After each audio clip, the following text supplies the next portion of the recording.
Bienvenue à vous dans cette nouvelle vidéo d'actualité auto. Nous sommes le 22 octobre 2025 et aujourd'hui on a encore une fois des grosses actus. On va déjà parler du gouvernement français et espagnol qui s'oppose officiellement à un report de l'interdiction du thermique après 2035, malgré l'alerte récente du Sénat sur l'état de l'industrie automobile et malgré les mises en garde répétées des équipementiers et constructeurs automobiles. Nous parlerons également de Nissan qui s'allie avec une marque chinoise afin d'éviter les amendes européennes sur le CO2. On parlera du marché moto français dont on ne parle pas très souvent mais qui est lui aussi en train de s'effondrer depuis le début 2025. Et pour terminer, on parlera également de Mercedes qui donne de nouvelles informations, notamment les tarifications sur son nouveau GLC qui, vous le verrez, s'annonce quand même très cher et surtout plus cher que la concurrence. Ce sont les sujets de cette vidéo. J'espère bien sûr que ces sujets vous intéresseront autant qu'ils m'intéressent. Si vous appréciez mes vidéos et que vous voulez donner un petit coup de pouce à la chaîne gratuitement, n'hésitez pas à améliorer le référencement de cette vidéo en laissant un like, en vous abonnant et en laissant un petit commentaire en donnant votre avis sur l'actu du jour. Je vous le disais, nous allons commencer par parler du gouvernement français et du gouvernement espagnol qui demandent officiellement, et ça envers et contre tout, un maintien de la part de la Commission européenne des règles en ce qui concerne la fin du thermique, son interdiction en 2035. C'est une nouvelle grosse fracture qui est en train de se créer en Europe avec d'un côté l'Allemagne, l'Italie et plusieurs pays de l'Est qui demandent un report, voire une suppression totale du projet d'interdire la vente de voitures thermiques neuves en 2035, et de l'autre côté deux autres grands pays de l'Union européenne, la France et l'Espagne, qui veulent à tout prix que la Commission européenne maintienne cette interdiction. Et là, c'est vraiment l'explosion du couple franco-allemand qu'on cesse de nous vendre, mais qui n'existe en réalité que sur le papier. Effectivement, le gouvernement français et le gouvernement espagnol ont écrit une lettre commune à la Commission européenne pour exiger le maintien du calendrier fixé. On peut y lire par exemple, je cite, « L'échéance de 2035 est un repère essentiel pour le secteur automobile. Il ne faut en aucun cas remettre en cause l'objectif de zéro émission en 2035. Les deux pays estime que cette échéance conditionne la poursuite de projets industriels stratégiques, notamment les giga-usines de batteries déjà en construction, mais se disent toutefois ouverts à des flexibilités, mais uniquement si elles profitent à l'écosystème européen et permettent de sécuriser à la fois les emplois et la compétitivité du continent. Alors autant c'est un point de vue qui est compréhensible pour l'Espagne, parce qu'il y a beaucoup de marques qui choisissent de venir y installer des usines de voitures, mais également de batteries de voitures électriques, donc on peut comprendre quel serait l'intérêt pour l'Espagne d'essayer de conserver cette dynamique et donc d'appuyer le projet du tout électrique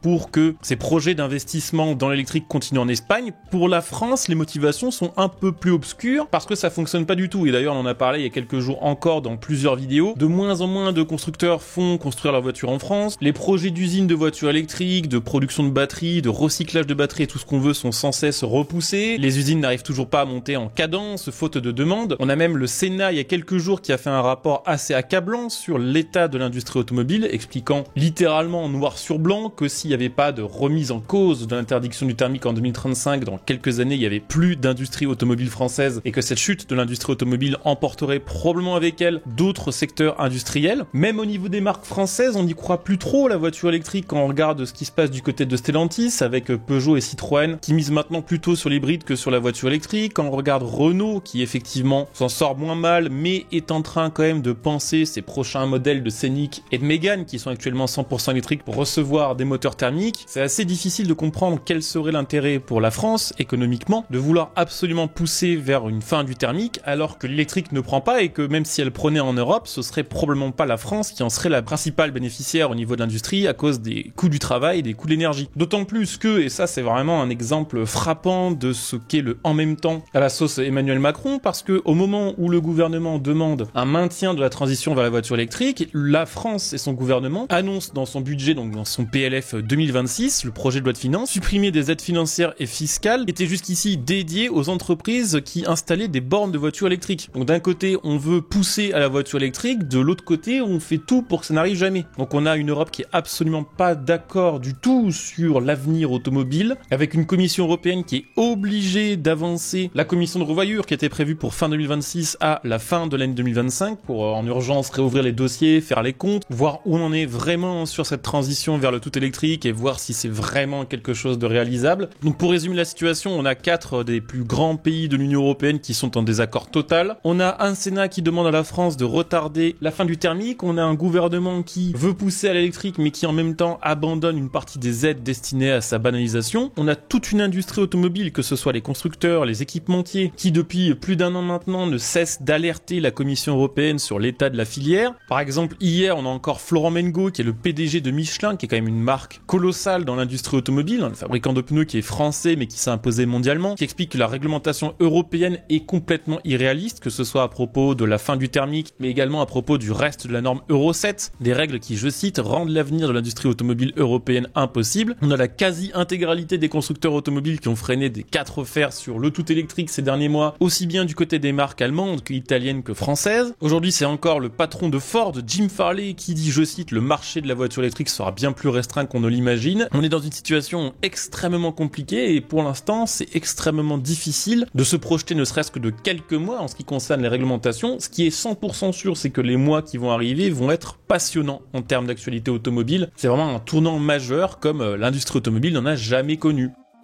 D'ailleurs, au rayon des aberrations de la Commission européenne, on va parler du marché du CO2, puisque en Europe, on rappelle que quand un constructeur veut vendre des voitures, il doit respecter un quota de CO2, c'est-à-dire que la moyenne de CO2 émise par les voitures qu'il a vendues sur l'année sont comptabilisées. S'il est en dessous du seuil à ne pas dépasser, il n'y a pas de problème. S'il est au-dessus, il faut payer des amendes. Ça pousse les constructeurs automobiles à se grouper et à racheter les crédits CO2 des autres marques. Sachez par exemple qu'une grande partie des bénéfices de Tesla ne vient pas de la vente de voitures, mais vient du fait qu'ils revendent leurs crédits CO2 à d'autres marques qui les achètent à coût de centaines de millions, voire dans certains cas milliards de dollars, pour éviter des amendes européennes qui seraient encore plus lourdes. Cette aberration du marché du CO2, elle vient de pousser Nissan, qui est en retard dans ses ventes de véhicules électriques, à créer un nouveau pool CO2, c'est-à-dire une nouvelle entité de regroupement de ces émissions de CO2, non plus avec Renault et Mitsubishi comme c'était le cas précédemment, maintenant que le divorce est consommé entre Renault et Nissan, suite aux différents problèmes financiers que Nissan a rencontrés ces derniers mois. Ce coup-ci, elle s'allie à BYD. C'est une décision qui déjà marque une nouvelle prise de distance avec Renault, qui était pourtant jusqu'ici un partenaire historique au sein de l'Alliance, mais c'est surtout un rapprochement des marques chinoises et c'est surtout probablement des centaines de millions d'euros qui vont aller dans la poche de BYD, quelque part au chaud dans des banques chinoises, plutôt que dans de nouveaux investissements en Europe, en recherche, développement ou production, ou encore plutôt que dans les caisses de l'Union européenne si Nissan avait décidé de payer l'amende. On a donc une stratégie en Europe qui est censé pousser les constructeurs à faire des voitures électriques qui subventionnent indirectement les marques chinoises. Alors d'ailleurs, vu qu'on parle de BYD, sachez, c'est une petite actu bonus que je vous rajoute au passage, que le constructeur chinois BYD se retrouve au cœur d'une nouvelle polémique puisque le constructeur stocke plus de 1600 véhicules illégalement sur des parkings qui ne lui appartiennent pas. Alors ça, c'est une affaire qui a explosé en Australie, donc ça ne nous concerne pas directement, mais BYD occupe illégalement un parking qui normalement sert à un parc aquatique pour y entreposer ses voitures électriques qui pour l'instant ne se vendent pas.